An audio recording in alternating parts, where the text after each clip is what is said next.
모여서 인터넷으로 또 라이브 스트리밍으로 성경 공부할 수 있는 시간, 또 같이 또 이렇게 예배 드릴 수 있는 시간 허락해 주셔서 감사를 드립니다.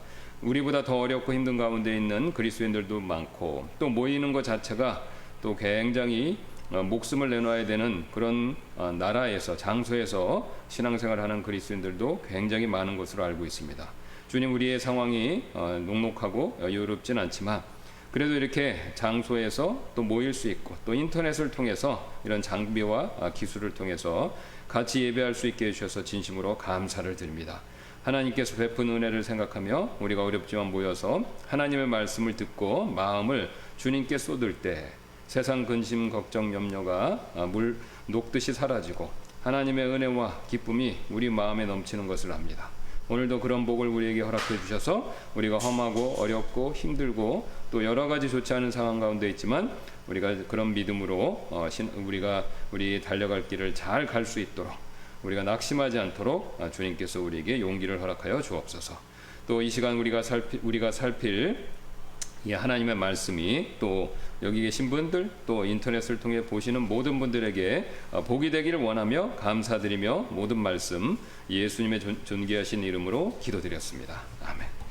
자, 우리 계속해서 참된 그 믿음과 행위의 관계들을 살펴보고 있습니다. 그래서 우리가 참된 신자들은 죄를 지을 때 징계를 받는다, 이런 내용을 살펴봤죠. 그래서 이제 이게 굉장히 중요한 내용 중에 하나가 됩니다. 왜냐하면 우리가 믿음으로 의롭다 여김 받고 구원받으면 이제 내가 무슨 일을 해도 이론적으로죠. 무슨 일을 해도 천국에 가니까 내가 대충 아무렇게나 살아도 되겠다, 이렇게 생각할 수가 있습니다. 자, 그런데 이제 하나님께서는 그거를 기뻐하시지도 않고 원하시지도 않습니다. 자, 그래서 이제 지난번에 제가 설명드린 것처럼 하나님께서 이제 그런 마음을 품고 그 다음에 이제 지속적으로, 우리가 죄를 짓지만 어떤 죄들은 지속적으로 짓습니다.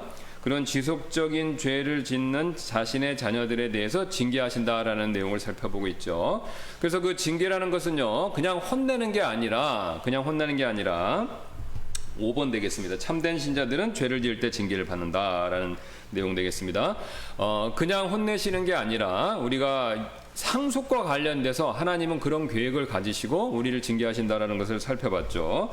자, 그 다음에 이제 그러면 6번 가서 지지난번에 나눠드린 내용인데요. 그럼 참된 신자들이 자신의 믿음을 완전히 잃어버릴 수 있는가? 이 내용을 다시 한번 생각해 볼 텐데요. 왜 그러냐면요, 이게 이제 우리가 이어서 오늘 우리가 뒤에서 살펴볼 내용인데, 배교와 관계된 거를 우리가 살펴보기 위해서 먼저 이제 믿음을 완전히 잃어버릴 수 있는가, 이 내용을 한번 먼저 보도록 하겠습니다. 자, 그래서 거기 질문을 제가 적어놨죠. 6번이죠. 신자가 믿음을 상실했는데도 여전히 구원받을 수 있는가? 여러분 어떻게 생각하세요? 자, 한 분이 믿었어요. 예수님 믿고 의지합니다. 그래서 선한 간증들도 있습니다. 자, 그런데 어느 순간부터 이분이 믿질 않아요. 자기 입으로도 안 믿는다 그럽니다. 그러면 이분은 어떻게 된 걸까요? 구원 잃어버리는 겁니까? 아니면 여전한 겁니까? 어떻게 생각하세요? 이게 굉장히 우리 실질적인 신앙에 있어서 문제, 도전이 되는 내용이죠. 어떻게들 생각하세요? 많은 분들이 생각하시기를 믿음을 버리면 구원을 잃는다, 이렇게 생각하시는 경우가 굉장히 많죠. 자, 왜 그렇게 생각하시냐면 제가 여러 번 계속해서 강조해서 말씀드렸듯이 이게 믿음 때문에 구원받는 게 아닙니다. 믿음을 통한 그리스도의 의, 피와 의, 이해하시기 쉽게 그리스도께서 우리를 위해 하신 일, 피와 의, 이것 때문에 우리가 하나님 앞에서 구원받는 거지 믿음 때문이 아니라는 거예요. 그럼 믿음은 무슨 역할을 하는 겁니까? 바로 예수 그리스도의 피와 의에 그분의 하신 일이 나한테 적용이 되는 통로, 수단, 이 과정 역할을 한다는 거죠. 자, 여러분, 제가 말씀드렸듯이 제가 어제도 마트를 갔는데, 마트에 가면 이 플라스틱 카드를 주면 물건을 가져가게 허락을 해줘요. 근데 이거는 카드잖아요. 이건 돈이 아닙니다. 근데 그분들이 필요한 거는 가게 주인이 필요한 건 뭡니까? 돈이잖아요. 근데 이 카드를 받고 그 다음에 물건을 내준단 말이죠. 왜 그렇습니까? 여기는 아무리 봐도 돈이 없는데요. 이 카드에 적힌 제 은행 계좌 정보를 통해서 제 계좌에서 그분의 계좌로 어떻게 합니까? 카드 회사의 중재를 통해서 어떻게 되는 거죠? 돈이 넘어가는 거죠. 그죠? 예. 뭐 정확히 아시는 것처럼 카드 회사가 먼저 돈을 내주고 그 다음에 저한테 나중에 받아가는 거지 않습니까? 뭐 시차가 있는 거지. 결국은 제 돈을 저쪽 사람한테 넘겨주는 역할을 하는 거잖아요. 그죠? 예. 그러니까 제가 물건을 가져갈 수 있는 거는 이 카드 때문이 아닙니다. 카드를 통해서 그분의 은행 계좌의 전가, 인퓨팅이죠. 이렇게 넘어가는 돈 때문이라는 거죠. 그러니까 돈 때문에 물건을 가져갈 수 있는 거지 카드 때문이 아니라는 겁니다. 자, 마찬가지로 우리가 하나님 앞에 섰었을 때 하나님이 요구하시는 것은요, 구원에 있어서 필요한 것은 믿음이 첫 번째 조건이 아니에요. 하나님 앞에 섰을 때 구원받을 수 있는 첫 번째 조건은 뭐냐면 의입니다. 죄는 하나도 없고 그다음 완벽하고 거룩하게 의로운 사람이 돼야 돼요. 근데 그게 우리 힘으로 안 되니까 예수님이 다 해주신 거잖아요. 그 해주신 것을 믿음을 통해서 예수님이 하신 것을 내 것으로 내가 전유, 사유, 이걸 이제 전가죠. 그렇게 됐을 때 바로 내가 하나님 앞에서 구원받고 의롭다 여김받는 거죠. 이게 성경에서 말하는 구원의 본질입니다. 그러니까 믿음은 수단 통로예요. 그래서 누누이 말씀드렸지만 시간이 있으시면 한번 꼭 찾아보실 필요가 있습니다. 영어 킹제임스를 가지고 계신 분들 보시면요, faith라는 단어가 있을 때 보면요 항상 by 아니면 through 이 두 개 전치사만 씁니다. because of라는 건 없어요. because of faith 이런 말은 아예 없어요. 항상 by나 through를 써서 믿음을 통해, 믿음에 의해서 이렇게 표현을 합니다. 정확하게. 예외가 한 번도 없어요. 예. 그러니까 그걸 뭘 보여주냐면요, 믿음 때문에 구원받는 게 아니라 예수님 때문에 구원받고 예수님 때문에 우리가 그분이 하신 놀라운 일을 믿음을 통해서 내 것으로 사유, 전가받는 거죠. 예. 바로 이걸 얘기하는 겁니다. 그러니까 자 한번 그러면 이제 처음에 한번 믿었습니다. 그럼 한번 믿었으니까 내가 구원 받은 거잖아요. 예수님의 피와 의가 내 것이 됐지 않습니까? 그럼 내 것이 됐는데 그렇다면 내가 그 믿음을 버리면 어떻게 되냐? 그러면 이제 두 가지밖에 없습니다. 그러면 내가 버리면 하나님도 나를 버리시던가, 아니면 내가 버려도 하나님은 나를 안 버리시던가. 이 둘 중에 이거밖에 없죠. 그러면 이제 여기서 바로 의무 관계가 나오는데, 이게 이제 커버넌트 개념으로 굉장히 중요한 거죠. 쌍무적 계약, 그러니까 쌍무적 약속, 그러니까 양쪽이 서로 똑같은 의무를 가지는 약속을 하면요, 내가 버리면 저쪽도 버립니다. 이게 우리 일반적으로 행하는 계약이죠. 우리가 세상에서 하는 계획은 다 이래요. 그렇죠? 여러분 직장에서 일할 때 이렇게 하겠다고 쓰고 사인해서 들어가서 그렇게 안 하면 직장 나가야 되잖아요. 그렇죠? 여러분 물건을 살 때, 집을 살 때 이렇게 해서 잔금 일자 맞추고 뭐하고 조건해서 이런 조건을 내가 다 지키겠다 하면 서로 계약이 성립되고 어떻습니까? 집을 사고 팔고 하는 일을 하는 거지 않습니까? 예. 그러니까 이게 서로 쌍무적인 계약에 의해서 양쪽의 의무를 통해서 그 계약이 이루어지고 한쪽의 의무를 어기면 자동으로 그 계약이, 약속이 파기되는 겁니다. 그런데 감사하게도 하나님께서는요, 우리한테 그런 쌍무적 계약을 맺으신 것이 아닙니다. 일방적인 계약, 일방적인, 이제 좀 전문 용어로 말씀드리면 일방적인 은혜 언약을 맺으신 거죠. 네가 안 해도 나는 끝까지 책임진다 이겁니다. 그러니까 그걸 구약에서부터 하나님이 계속해서 보여주셨어요. 아브라함한테 보여주셨죠. 예. 그러니까 그 쪼개는 고기를 지나가는 거, 쪼갠 짐승 사이를 지나갈 때 양쪽 사람이 들어가야 되는데, 계약의 양 당사자가 지나가야 되는데, 아브라함은 잠들게 만드시고 하나님만 그 불로 상징되는 하나님의 프레전스죠. 그러니까 하나님의 임재하심이 상징되는 그 불을 통해서 하나님만 지나가셨다는 겁니다. 그럼 그 얘기는 뭐냐면, 아브라함의 그러니까 그 아브라함이 지키든 말든 그것과 상관없이 나는 내가 한 약속은 반드시 내 스스로 지킨다라는 걸 보여준다는 겁니다. 그러니까 계속해서 하나님께서 그 언약을 맺으실 때 항상 그렇게 맺으세요. 예, 항상 그렇게. 이스라엘 백성도 마찬가지고. 이스라엘 백성들하고 신의 언약을 맺을 때 하나님이 안 버립니다. 언약을 할 때 분명히 신명기 출애굽기에서 보시면 십계명 보여주고 그렇게 할 거냐, 그러니까 다 한다고 그랬잖아요. 그렇죠? 다 한다고 약속했어요. 예. 근데 하나님은 안 지킨 걸 알고 있었습니다. 그래도 약속을 해주신 거예요. 그러니까 이스라엘 백성들이 약속을 안 지킨다고 이스라엘 백성을 버리고 이방인들 같이 대하겠다라는 게 아닙니다. 민족적으로요. 예. 그 대신 약속을 안 지키면 그 땅에서 약속하신 가나안 땅에서 하나님 주신 그 복들만 제거되는 거예요. 그러니까 부자 관계는 영원합니다. 그러니까 이스라엘 성경은요, 신약에서는 그리스도와 교회는 신부와 그다음에 신랑 관계, 요 관계로 설명하고요. 구약에서는 남편과 아내의 관계를 설명합니다. 그러니까 이스라엘 백성은 하나님과 정원한 아내예요, 아내. 근데 이 아내가 간음, 불순종, 그 다음에 하나님, 남편 대신 하나님을 배신했다 하더라도 하나님은 안 버리신다는 거예요. 그게 호세아서의 주제잖아요. 그러니까 호세아가 버리지 말라고 그런 거예요. 하나님 일부러 호세아한테 가서 자기 아내를 버리지 말고 찾아오라고, 창녀짓 하는 여자를 찾아오라고 그런 거잖아요. 예. 보면 그걸 뭐에 일부러 하냐면 뭐 하나님이 이상한 짓을 시키려고 하신 게 아니라 그거를 표징으로 이스라엘 백성들에게 시청각 교육을 시키기 위해서 일부러 그 호세아한테 명령을 하신 겁니다. 그러니까 그걸 이런 상황을 이해하시면 왜 하나님이 이 호세아한테 이런 이상한 짓을 시키셨을까? 하나님 이상한데? 예. 뭐 안 믿는 사람들은 굉장히 이상하게 생각하죠, 더. 예. 근데 그 맥락에서 이해하시면 충분히 이해가 갑니다. 하나님이 이스라엘 백성들을 위해서, 그러니까 호세아가 희생한 거죠. 호세아가 희생한 겁니다. 하나님의 나타내심을 어떠하심을 보여주시기 위해서 호세아가 예언자로서 대언자로서 희생을 한 거예요. 자기 삶을. 예. 그래서 하나님이 그걸 계속해서 구약에 보여주십니다. 그러니까 하나님은 일방적인 은혜 언약을 통해서 계속해서 자신의 백성을 다루신다. 이거를 보여주신 거예요. 그래서 이스라엘 백성들한테 민족 관계로서 그걸 보여주시고, 아내와 남편의 관계로서 보여주시고, 신약 시대에는 우리 교회와 그다음에 예수님 관계에서 이걸 똑같이 보여주시는 겁니다. 예. 그러니까 이제 이스라엘 백성들하고 우리하고 차이점 뭐냐면, 이스라엘 백성들은 민족적 관계로 남편과 아내 관계고, 우리는 신랑과 신부의 관계에 있어서 우리는 특별히 더 구원의 관계에 있어서 더 포커스를 맞추는 겁니다. 물론 이스라엘 백성도 그 안에 구원받은 사람이 있죠, 당연히. 예. 근데 이제 구원받은 사람은 항상 다수입니까, 소수입니까? 소수예요. 그게 남은 자 사상이 있죠. 그러니까 신기하게 창세기부터 쭉 보시면 항상 소수만 믿어요. 예. 다수는 안 믿어요.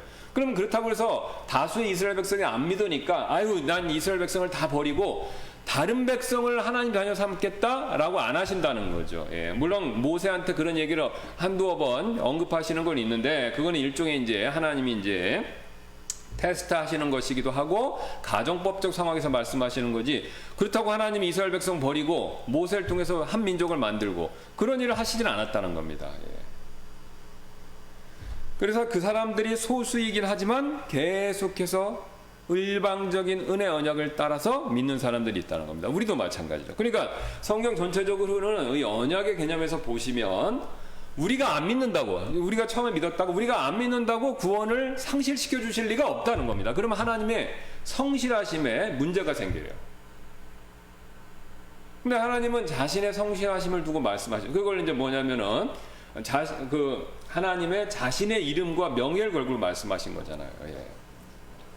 그러니까 우리가 그래서 예수님이 내 손에서 아버지 손에서 빼앗아 갈 자가 없다라는 요한복음 말씀처럼 이렇게 딱 이렇게 잡고 계시는, 우리가 이렇게 예수님이 손을 내밀면 이제 우리가 이걸 잡죠. 우리가 잡고 예수님 잡고, 그럼 우리가 버리면 어떻습니까? 그래도 예수님 안 버리신다는 거예요. 일방적인 은혜 언약 때문에. 예.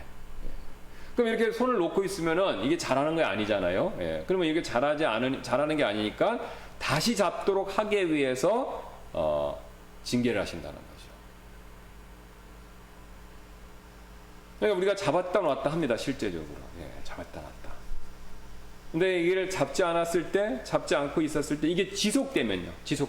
우리가 이제 뭐 아침부터 저녁까지 그렇잖아요. 여러분이 아침에 기도하시고 또 성경 말씀을 은혜 충만하면 어떻습니까? 이거 잡으시잖아요. 그렇죠? 그러다가 직장이라거나 뭐 집안에 안 좋을 일 있거나 무슨 여러 가지 시험, 걱정, 근심 이런 거 보면 살짝 놓으시잖아요. 그렇죠? 예. 뭐 다 안 놓고 이렇게 한 손만 잡고 있을 수도 있고, 뭐 이렇게 살짝 잡을 수도 있고, 이렇게. 예? 그랬다가 또 저녁 되면 또 집에 와서 다시 또 하시고. 예? 그래서 놓고 잡고를 자꾸 하는데, 어떤 경우에는요, 한 번 놓고 계속 안 잡는 경우가 있습니다. 그게 일주일, 한 달, 1년, 몇 년씩 하는 경우도 있죠. 예. 그러면 이제 하나님 보시고 판단하셨을 때 이거 안 되겠다, 그렇게 여기시면은 이제 바로 징계를 내리셔서 잡게 하신다는 거죠. 그러니까 처음에는 좋게 말씀하십니다. 예, 좋게 위로해 주셔서 빨리 정신 차리고 신앙생활 복귀하도록. 예. 그런데 이제 지속적으로 완고하게 거절하고 버티면 이제 징계가 온다는 거죠. 그러면 하나님이 그 순간에 징계하실 때 이 녀석 맛 좀 봐라, 이런 마음으로 하시는 게 아니라는 거죠. 왜냐하면 이걸 잡고 있지 않으면요, 상을 잃기 때문에 그렇습니다. 그러니까 우리는 구원받을 때 한 번 잡았을 때 영원한 구원을 상속받고요. 그거를 구원의 안정성을 확보하고, 그다음 우리가 예수님을 꾸준히 잡을 때마다 사실 상급이 있는 겁니다. 상속과 상급이 있는 거예요. 예. 특별히 어려운 순간에도 계속 잡고 있을 때 상급이 있는 거죠. 최고로 어려운 순간이 어디입니까? 순교죠. 예, 순교잖아요. 예, 마지막 순간에 딱 진짜로 6.25 때 같이, 아니면 지금 중국이나 북한에서 같이 신앙을 부인하라, 안 그러면 죽이겠다, 아니면 최소한 뭐 가족들을 해치겠다, 이렇게 나오면 굉장히 어렵지 않습니까? 다들 고민 좀 해보셔야 되잖아요, 저를 포함해서. 어떤 분들은 그런 얘기를 하시더라고요. 훗날을 도모하기 위해서 일단 부정하고 훗날을 도모해야 되겠다, 지혜롭게, 뭐 그렇게 생각하시는 분도 있어요. 예. 또 어떤 분들은 또 반대로 생각해서, 내가 이게 어떻게 그걸 부인할 수 있나. 예? 그 다음에 예수님이 유명한 폴리캅 같은 사람은 그렇게 말을 했대잖아요. 한평생 예수님은 나를 버리신 적이 없는데 내가 어떻게 주님을 부인할 수 있겠는가. 그래서 스스로 순교의 길을 택했다, 그런 얘기들도 있지 않습니까? 그러니까 모르는 거예요, 사실은요. 예, 모르는 겁니다. 어떤 타이틀이나 우리가 그동안 해왔던, 알고 있던 지식, 이런 것들이 100% 보장을 할 수가 없다는 겁니다. 그 순간 가봐야 알아요, 사실은요. 순교의 문제에 있어서는요. 예. 그러니까 이제 마지막에 진짜 순간까지 딱 하면 바울이 고백한 것처럼 끝까지 자신의 믿음의 경주를 완주한 거죠. 베드로 보세요. 베드로가 구원 받았잖아요. 예. 주는 그리스도시여 살아계신 하나님의 아들이시다. 그러니까 예수님이 칭찬만 했잖아요. 예. 예.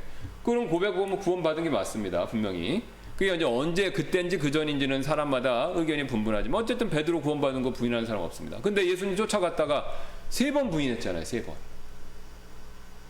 3번 부인하지 않았습니까? 예. 그리고 그 순간에 베드로가 손을 놓은 거죠. 비록 후회하고 회개했지만. 예. 그러니까 똑같은 사도인데 바울은 끝까지 순교의 길을 택했고 베드로는 첫 번째 기회가 왔을 때 그거를 부인했습니다. 그러니까 아무도 알 수가 없는 거죠. 아무도 알 수가 없죠.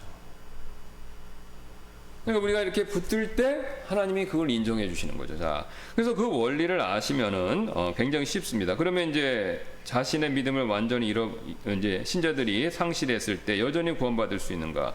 자, 이 말에는 계속적인 믿음이 그 사람의 구원을 유지하는 조건이 된다라는 전제를 깔고 있죠. 이렇게 생각하시는 거예요. 예수님을 잡을 때 이렇게만 생각하는 거죠. 그래서 내가 손 놓으면 예수님도 더 이상 반응이 없다, 이렇게 생각하는 거죠. 그러니까 이렇게 생각하고 있으면 나 손 놓으면 예수님도 가만히 있으니까 끝나는 거잖아요. 근데 예수님은 이렇게 잡고 계시는 거죠. 그러니까 어떤 방식으로 이해하시냐에 따라서 결과는 천차만별이 되는 겁니다. 이렇게 잡고 있다고 생각해서 내가 놔버리면 난 구원 상실이다.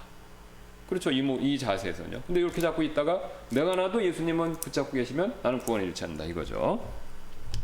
자, 그래서 그 믿음은 이제 단지 의를 점검하는 통로, 수단 역할을 할 뿐이다. 이제 이게 그 내용이 로마서에서 굉장히 많이 나온 거 여러 번 제가 말씀드렸죠. 이건 마르고 닳도록 들으셔도 아무리 강조해도 지나침이 없는 굉장히 중요한 내용입니다. 자, 그러므로 이제 평생에 걸친 계속적인 믿음이 구원을 지키는데 절대적인 필요 조건이 아닙니다. 하나님께서 우리에게 한 번 주신 구원을 유지하기 위해서 내 것이는 조건은 없습니다. 왜냐하면 구원은 글자 그대로 은혜이며 선물이기 때문이죠. 그렇죠? 하나님의 선물들과 부르심에는 뜻을 돌이키는 일이 없느니라. 그렇죠? 하나님이 우리를 부르시고 그 다음에 우리를 구원받게 하신 일에는 돌이키시는 게 없다는 거죠. 한 번 부르면 그걸로 영원하다는 겁니다. 자, 그래서 이 전가된 의가 아니라 믿음을 구원의 근거로 삼는 실수를 범하면 믿음이 흔들릴 때마다 구원의 근거가 흔들릴 수밖에 없습니다. 그래서 여러분이 자꾸 내가 이게 죄짓고 신앙생활 제대로 못해서 내가 이거 구원 이게 잃어버리는 거 아닌가? 그리고 또 다른 사람 볼 때 저 사람 구원 안 받은, 자꾸 이런 생각이 드시면요. 왜 자꾸 그런 생각이 드시냐면 구원의 근거가 자꾸 믿음이라고 생각하셔서 그렇습니다. 그리스도가 아니라 우리의 믿음. 그러니까 이게 굉장히 심각합니다. 보세요. 구원의 근거를 그리스도에게만 해야 안전하죠. 왜? 그리스도는 반석이시잖아요. 근데 구원의 근거를 자꾸 우리가 육신이 약하고 마귀가 부채질하고 그래서 구원의 근거를 자꾸 내 자신의 어떠한 걸로 옮긴다는 거예요. 그럼 자꾸 그렇게 하면 불안한 거예요. 그게 모래 위에 집을 짓는 거죠. 반석 위에 집을 짓는 게 아니라. 그러니까 모래 위에 집을 짓면 어떻습니까? 날씨가 좋을 땐 멀쩡합니다. 근데 비가 나고 홍수가 나면요. 모래가 쓸려 나가니까 흔들리는 거죠.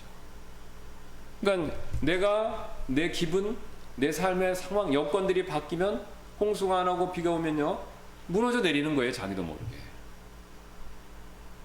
그러면서 불필요한 하나님이 원하지도 않는 구원의 확신에 대한 고민, 걱정, 염려에 빠지는 겁니다. 그러면서 실족이죠. 그게 심해지면, 헤어나지 못하면. 이런 말씀이나 원리를 모르면 못 빠져나오세요. 계속 그것만 갖고 고민인 거예요. 근데 그건 시간 낭비죠. 예. 넘어질 수는 있습니다. 예. 그 넘어지는 일이 있어서는 안 되겠지만 예수님 말씀처럼 그게 바람직한 건 아니지만 넘어질 수는 있죠. 예. 그게 절대 그렇게 하라는 뜻이 아닙니다. 하다 보면 넘어지죠. 근데 이제 의인은 7번 빨리 일어나야 되는 거죠. 근데 일어나지를 못하는 거죠. 왜? 이런 생각에 갇혀 있으니까 빨리 후딱 일어나지를 못하는 겁니다. 빨리 일어나서 또 믿음의 경주를 빨리 달려가야 되는데 못하고 계속 넘어져 있는 거죠. 고민하면서. 그러니까 그런 우리가 실수를 범하지 않으려면 이 성경에서 말씀하시는 구원에 대한 중요한 원리를 정확히 이해하셔야 된다는 거죠. 자, 그래서 구원의 근거는 우리의 믿음을 통해 전가된 그리스도의 의에 있는 것이지 우리의 믿음에 있는 것이 아닙니다. 쉬운 예로 제가 여기 독사 예를 했는데, 자 보세요. 우리가 실제 제가 이제 우트만 목사님한테 말씀 들어보니까 미국엔 뭐 나라가 크고 지형 기후 뭐 다양하니까 뱀이 많다고 그래요. 예. 뱀이 많은데 거기 이제 독사 치명적인, 우리나라 뭐 살모사이 정도가 되는데 거기는 뭐 진짜 치명적인 뱀들이 많은데 독사한테 물리는 경우가 종종 있다고 합니다. 자, 그러면 독사에 물렸을 때 살아날 수 있는 근거는 해독제 때문이지 의사가 준 약을 해독제임을 믿고 먹는 일 때문에 아닙니다. 그렇죠. 제가 딱 뱀한테 물렸어요. 그럼 독이 퍼졌습니다. 그러면 의사가 이거 약입니다. 해독제입니다. 이거 드세요. 그러면 제가 그걸 믿고 먹잖아요. 그렇죠? 예. 뭐 아니면 저 예를 더 실제적으로 하기 위해서 어떤 사람이 와서, 의사는 아닌데 어떤 사람이 와서 이거를 갖다가 해독제라고 주고 먹으라고 했다는 거죠. 근데 이 사람이 의사가 아닌 것 같아 의심이 들지만 그래도 믿고 먹었어요. 그랬더니 나았습니다. 자, 그럼 제가 나은 거는요, 제 믿음 때문에 나은 겁니까? 해독제 때문에 나은 겁니까? 해독제죠.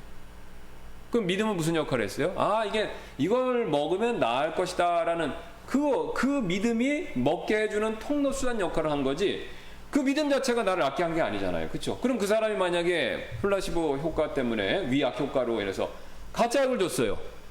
그리고 이거 약이니까, 네? 약이니까 그 사람 의사인데 가짜 약을 주면서 이거 약이니까 먹으세요. 그럼 낫습니다. 그렇게 먹으면 낫는 겁니까? 그럼 내가 믿습니다 하고 딱 먹으면 위약인데 가짜 약인데 그거 먹으면 뱀에 물렸는데 낫습니까? 그럼 불가능하죠. 믿습니다는 믿음 때문에 나은 게 아니라 약 때문에 나은 거죠. 자, 이걸 이해하셨으면 광야에서 노뱀 사건도 정확하게 이해하실 수 있습니다. 자, 잘못했어요. 불평불만해서 또 하나님 불뱀을 보내셔갖고 사이드 와인더 같은 걸 추정되는데 사람들이 물렸어요. 그래서 자기 텐트에, 우리 지금보다 더 더운 곳이 광야지 않습니까?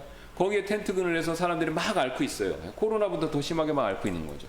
근데 이제 하나님이 모세를 통해서 어떻게 해결책을, 치유책을 어떻게 말씀하셨습니까? 노스로 뱀을 만들어서 장대 달고 가운데 진영 가운데 놓고 거기 와서 보는 사람은 산다, 이렇게 얘기한 거죠. 자, 그럼 보세요. 리얼하게 제가 설명을 드리면 아파갖고 열이 막 납니다. 사경을 헤매요. 막 정신이 오락가락합니다. 뱀에 물렸으니까요. 그럼 그 사람이 있다가 밖에 저기 지정 한가운데 가갖고 뱀 그 장대 밑에 가서 그 노뱀을 딱 보면 낫는다 얘기를 막 할 거 아니에요. 사람들이, 가족들이. 그러면 거기서 가는 일이 쉬운 일이 아닙니다. 그렇죠. 건강할 때는 그냥 갈 수 있어요. 뭐 그냥 산책하다 이렇게 보지 뭐 이렇게 갈 수도 있고요. 예. 뭐 누구 만나러 가는 길이니까 보러 가지 이렇게 볼 수 있어요. 근데 아픈 사람이 거기 가는 건 굉장히 쉬운 일이 아니에요. 예. 믿음이 있어야 가는 거죠. 믿음이. 거기 가면 낫는다는 믿음이 있어야지. 그게 낫지도 않는다 생각하면 그늘 밑에 있는 게 훨씬 낫죠. 고통을 더 덜어줄 수 있지 않습니까? 근데 거기 간다는 건요, 믿음이 있기 때문에 하는 거예요. 그래서 믿음이 있어서 가서 보니까 나았어요. 자, 그럼 여기서 낫게 해준 것은 뭡니까? 하나님의 능력이죠. 그렇죠? 예. 믿음 때문에 난 게 아니에요. 예. 거기 가서 믿으니까 하나님 옳거니 그 믿음을 보시고 특별한 방법으로 하나님께서 손을 얹어주셔서 그 독사의 안에 그 독을 해독시켜 주신 거죠. 마라의 쓴물 사건처럼 비슷하게. 그러면 이 독사에 물린, 불뱀에 몰린 사람들이 살아난 거는 하나님의 은혜 때문에 그런 겁니다. 하나님의 은혜. 하나님의 독을 제거해 주셨기 때문에. 근데 그 독을 제거해 주시는 일을 이 사람이 경험할 수 있는 방법은 뭡니까? 가서 쳐다보는 믿음이에요. 그러니까 예수님이 그걸 이용하셔서 말씀하셨잖아요. 장대에 들려야 된다고. 모세가 노뱀을 광야에 든 것처럼 나도 그렇게 들려야 된다. 그러니까 그 얘기는 뭐냐면 예수님이 십자가가 있어요. 그럼 우리가 가서 믿음으로 예수님을 쳐다볼 때 우리 안에 있는 죄의 독이 해독된다는 거예요.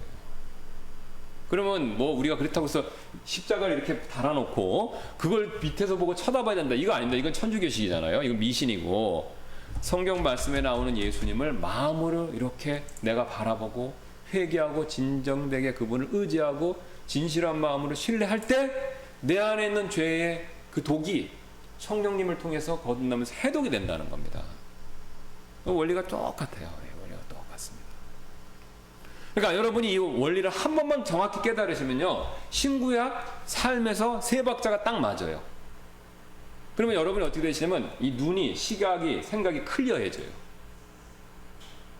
그러니까 이 시대에 지금 중요한 건 뭐냐면 혼돈입니다. 혼돈. 거짓말이 난무하고 가짜가 설치기 때문에 뭐가 맞는 거지 이렇게 되는 거예요. 사탄은 절대로 진리를 없앨 수가 없어요. 그러니까 진리를 못 없애니까 하나님 때문에, 하나님은 그 정도는 허락하시죠. 그러니까 뭐냐면 항상 가짜를 넣는 거예요. 그래서 사람들에게 선택권을 줘요. 그러니까 진리만 있으면 선택사항이 이거냐 아니냐 하면은 굉장히 쉽죠. 근데 거기 밑에 유사한 걸 하나 더 넣는 거예요. 그러면 그 다음부터 헷갈려지는 거죠. 왜냐하면 선택사항이 네 가지가 돼요. 이거를 받아들일 것인가 안 받아들일까, 아니면 이거를 받아들일까. 배수가 수학적으로 산술적에서 4배로 되는 거예요. 그러면 3개를 하면 어떻게 됩니까? 6배가 돼요. 그럼 6분의 1이에요. 6분의 1. 그러니까 선택하는 게 굉장히 많아지면 헷갈려져 버립니다. 사람은. 여러분, 컴퓨터가 왜 유용한 도구입니까? 이게 이진법으로 계산하잖아요. 0, 1. 그러니까 on, off 이것만 되는 거잖아요. 그렇죠? 예. 진공관의 원리를 처음에 만들고 그걸 이제 한 거 하지 않습니까? 예. 그러니까 컴퓨터는 굉장히 단순해요. 이거냐 아니냐, 그 다음, 이거냐 아니냐, 그 다음, 이렇게 계산하는 거죠. 이거를 엄청나게 빠른 속도로 하니까 사람이 따라갈 수 없을 정도로 하니까 그런 거죠. 이진법으로만 계산하잖아요. 예. 그러니까 우리가 진리가 하나만 있으면 이거냐 아니냐면 굉장히 쉬운데 2개, 3개, 4개, 5개, 6개를 만들어내면 굉장히 헷갈려집니다. 그러니까 뭐가 맞는 거지? 이렇게 되는 거죠. 그냥 모르겠다 이렇게 되는 거죠. 바로 그걸 노리는 겁니다. 근데 우리가 이 원리를 정확히 알면요, 여러 개가 있어도 다 그게 보여요. 그 원리가 있어도 이게 진짜인데 이런 시야, 이런 관점, 그런 영감 같은 게 생긴다는 겁니다. 그러면 그거에 생기면 사람이 바보가 아닌 이상은 당연히 옳은 걸 선택하죠. 그러니까 못 골라내니까 그런 거지, 골라낼 수 있으면 다 그걸 선택하죠. 얘가 이제 요새 더우니까 수박을 사지 않습니까? 그러면 이제 수박이 딱 있어요. 그러면 수박을 살 때 수박은 뭐 1,000원, 2,000원 한 게 아니라 10,000원 이상씩 하고 뭐 20,000원도 가지 않습니까? 그럼 모든 분들이 다 고민하세요. 수박 앞에서. 1,000원짜리가 아니고 10,000원, 20,000원인데 속에 잘 익었나? 썩은 건 아닌가? 그러면 만약에 보세요. 수박 안의 내용물을 정확히 누가 꿰뚫어 볼 수 있는 능력이 있다면 그 사람은 반드시 좋은 걸 선택합니다. 그건 상식이잖아요. 근데 왜 사람들이 엉뚱한 걸, 썩은 거를 골라서 갑니까? 그게 있는 걸 모르니까 그렇죠. 제가 이제 어제 우리 전도 마치고 이제 수박을 하도 더워서 여기 여기 청가물 여기 시장 있지 않습니까? 거기 샀어요. 그걸 샀는데 이제 더우니까 냉장고에 있는 걸 달라고 그랬어요. 근데 냉장고에 있는 거니까 보지도 못해요. 제가 고를 수도 없습니다. 그런데 얼마짜리냐니까 대답을 안 해요, 아줌마가. 그래서 제일 싼 걸로 주세요 그랬어요. 그러더니 딱 준 거예요. 그래서 근데 쌌어요. 딴 거보다. 뭐 가격이 딴 거보다 한 30% 이상 쌌습니다. 그래서 난 싸게 잘 샀다라고 생각하고 좋아서 그래서 깠더니 상한 건 아닌데 상하기 직전이에요. 아까 맛이 이제 조금 속단 말하면 갈랑말랑 하는 상태인 거예요. 그래서 싸게 팔았구나. 근데 만약에 제가 꿰뚫어 보는 능력이 있으면은 그 옆에 거 주세요 그렇게 얘기했겠죠. 조금 돈을 더 준다고 하더라도. 그러니까 여러분, 지혜는요 바로 이런 명철, 그 다음에 인식, 그 다음에 이거를 볼 수 있는 눈, 이런 게 생길 때 오는 겁니다. 그것만 있으면요 사람은 선택을 지혜롭게 해요. 누가 뭐라고 안 그래도. 그러니까 여러분이 지혜로운 결정을 내리시고 똑똑한, 우리 한국에서 좋아하는 똑똑한 사람이 되고 싶으면 안목을 기르셔야 돼요. 어떤 안목이요? 성경에서 말씀하는 이 세상에 존재하는 영적인 이 세상에 존재하는 또 그러니까 영적인 원리, 또 물리적인 세계 원리, 그다음에 사회적으로 존재하는 원리. 이거를 빨리 습득하시는 게 지름길입니다. 예.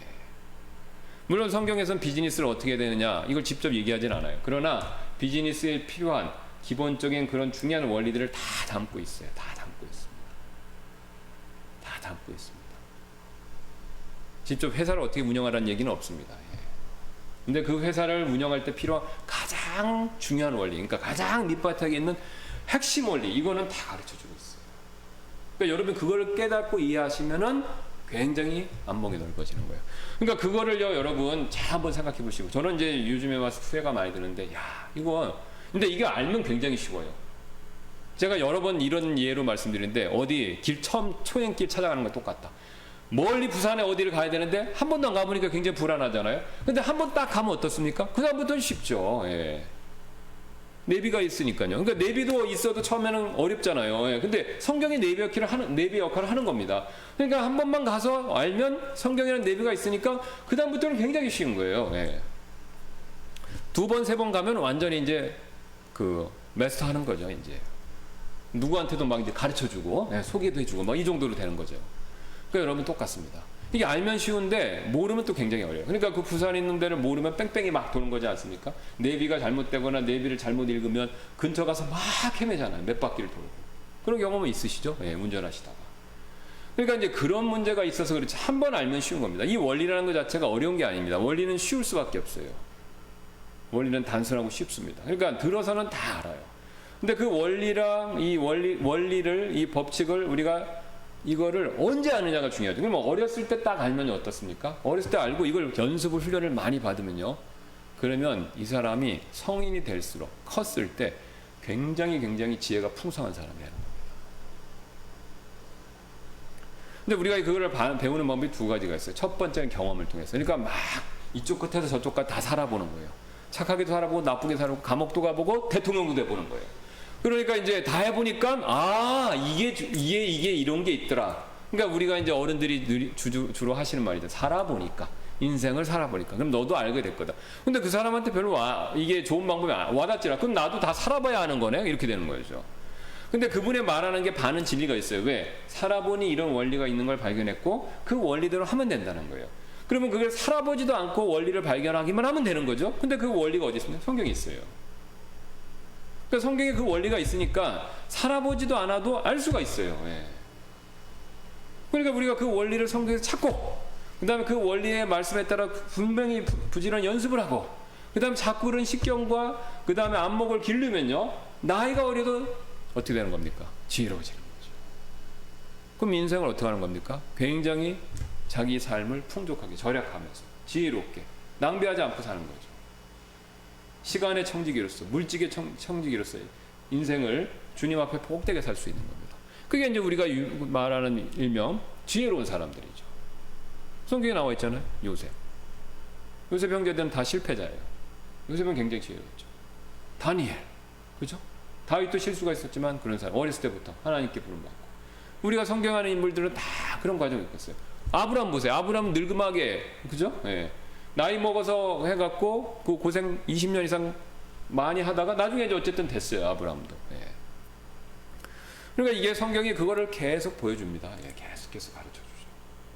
그러니까 여러분 지금도 안 늦었습니다. 여러분이 그걸 빨리 그 성경 말씀 통해서 원리들을 깨닫고 삶에 적용하셔서 안목을 기르시고 그러면 지금이라도 지혜롭게 선택하시면 여러분의 삶이 풍성해져요. 제가 말씀드린 풍성해진다는 거는 번영신학에서 얘기하는 떼부자 된다는 게 절대로 아닙니다. 제가 이런 말씀 드리니까 막 번영신학 얘기한다고 그래요. 복 얘기하고 저주 얘기. 그게 아니에요. 성경에 나오는 얘기는 그게 아니라는 거죠. 예. 번영신학에서 얘기하는 떼부자 되라는 게 아닙니다. 번영신학은 기도만 하면 준다는 거죠. 언제 제가 그렇게 가르친 적이 있습니까? 알고 연습을 해야 되는 거죠. 노력을 해야 된다는 거죠. 그래서 그게 내 것이 돼야 된다는 거죠. 체득화된다는 거죠. 번영신학은 자판기 신학이잖아요. 돈 넣으면 하나님의 돈 드리고 뭐 기도하면 탁 나온다 이건데 그런 얘기 제가 한 적은 없습니다. 다 우리가 성경 말씀 읽고 또 기도도 해야 되고 그 다음에 이걸 내 삶에서 체득 적용해서 완전 내 것을 삼았을 때 그게 된다는 거지 그냥 저절로 된다는 건 없다는 거죠. 그러니까 여러분이 그렇게 하시면은 좋아집니다. 그리고 자녀들을 가르치셔야 돼요. 그래서 출애굽기에서 민수기 신명기 그 이스라엘 백성들한테 모세가 가르쳐라. 신명기가 뭡니까? 광야 세대잖아요. 광야에서 태어난 세대잖아요. 이제 가나안 땅에 들어가니까 어떻게 합니까? 다시 신명기 모세 율법을 다시 한번 리마인드 시켜주는 거죠. 이 원리대로 살면 가나안 땅에서 너희가 복 받는다. 근데 이 원리대로 살지 않으면 하나님이 저주를 내려서 그 땅에서 쫓겨난다. 그래 쫓겨났지 않습니까? 그러니까 하나님은 철저하게 원리대로 하십니다. 예. 그러니까 그 원리대로 하신다는 걸 여러분이 믿으셔야 돼요. 예. 그리고 믿고 그 원리를 알고 그다음 원리를 부지런히 실천해서 체득화, 내 걸 삼고 이게 경건의 연습이죠. 그래서 그러면 어떤 현상이 벌어지냐면요, 여러분이 마음에 평화가 있어요. 그리고 여러분이 자신감이 생겨요. 시편에서 얘기하는 시편 기자들이 얘기하는 그런 의인으로서 누리는 내적 열매들이 생깁니다. 그럼 여러분이 굉장히 떳떳해져요. 그리고 하나님이 음으로 양으로 섭리적으로 여러분의 삶에서 보존하시고 보호하시는 것을 느낍니다. 그리고 하나님이 필요하면요, 기적 같은 일도 일으키실 수가 있어요. 제가 말한 기적은 뭐 죽었다 안수에 살리다 이런 거 아니에요. 여러분 삶에서 기적 같은 일이 있죠. 내가 정말 안 돼, 누가 갑자기 도와주고, 그죠? 예, 무슨 굉장히 막 그 어려운 상황이고 하늘에서 외에는 솟아날 구멍인데 그때 딱 알맞게 누가 도와주는 거겠죠. 그런 일이 일어난다는 겁니다. 빈번하게. 그러니까 내가 생각했을 때 기적이죠. 예, 내 삶에서 하나님은 그렇게 이렇게 주시는 거예요. 그게 보호해 주시는 겁니다. 그게 요셉, 다니엘 세 친구들 다 그렇잖아요. 다니엘과 다니엘 세 친구는 떨어졌는 그 용광로 속에 들어갔는데 어떻게 됐습니까? 하나님이 살려주셨지 않습니까? 다니엘도 사자굴에 들어갔는데 살려주셨어요. 요셉도 마찬가지고 그런 일이 일어나는 거죠. 자, 바로 하나님은 이제 그거를 원하신다라는 겁니다. 그래서 이제 이런 일이 안 됐을 때 바로 이제 어떤 문제가 있냐면 징계를 받는다. 그러니까 이제 요 내용을 이해하시고 그러면 이제 우리 배교자 문제도 굉장히 어려운 내용인데 배교자를 이제 우리가 다음 시간부터 볼 텐데 이 내용을 이해하시면 이제 배교자의 내용도 쉽게 접근할 수가 있습니다. 쉽게. 예, 그래서 배교자는 어떻게 되는가 요거를 다음 시간에 보도록 하겠습니다. 그러면 기도하고 마치겠습니다. 감사합니다. 하나님께서 오늘도 또 우리에게 말씀을 통해서 우리 자신을 되돌아보고 우리가 하나님 앞에서 어떻게 걸어야 되는지 믿음과 행위의